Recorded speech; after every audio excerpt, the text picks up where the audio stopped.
2023-24 या शैक्षणिक वर्षात आपल्या परिसरात आंतरराष्ट्रीय निवासी शाळा ही जी सुरू करण्यात आली, या परिसरातील शाळाबाह्य विद्यार्थ्यांच्या एकत्रित समूह शाळा म्हणून या ठिकाणी तोरणमाळला ही शाळा स्थापन करण्यात आलेली आहे।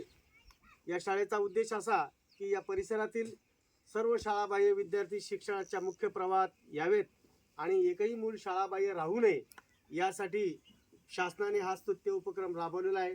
यासाठी सर्वच प्राथमिक शिक्षक, माध्यमिक शिक्षक आणि सर्व कर्मचारी वर्ग, परिसरातील आपले नातेवाईक, सगळे सोयरे यांच्या संबंधाने या ठिकाणी प्रत्येक गावात संपर्क करून विद्यार्थी शोधत असतात।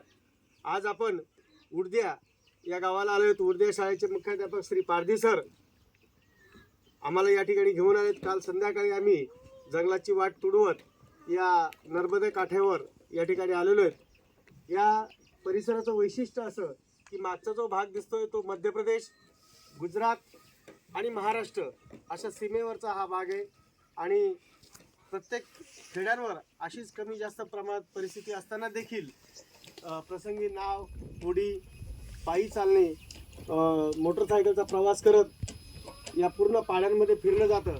आज आम्ही उर्द्याचा कोणता पाडा आहे सर तो? मानसिंग पाडा या ठिकाणी। तर इथून आपण सादरीच्या पाड्याला जाणार आहोत। बालरक्षक म्हणून शिंदे सरांनी गेल्या वर्षभर शाळाबाह्य विद्यार्थी तसेच बालविवाहाच्या संदर्भात देखील काम केलेले आहे।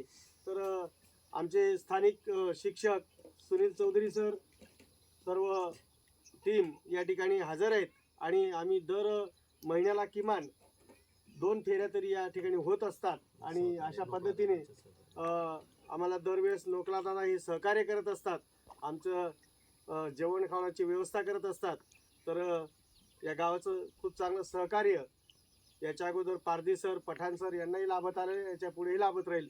धन्यवाद सर्व मंडळींचं।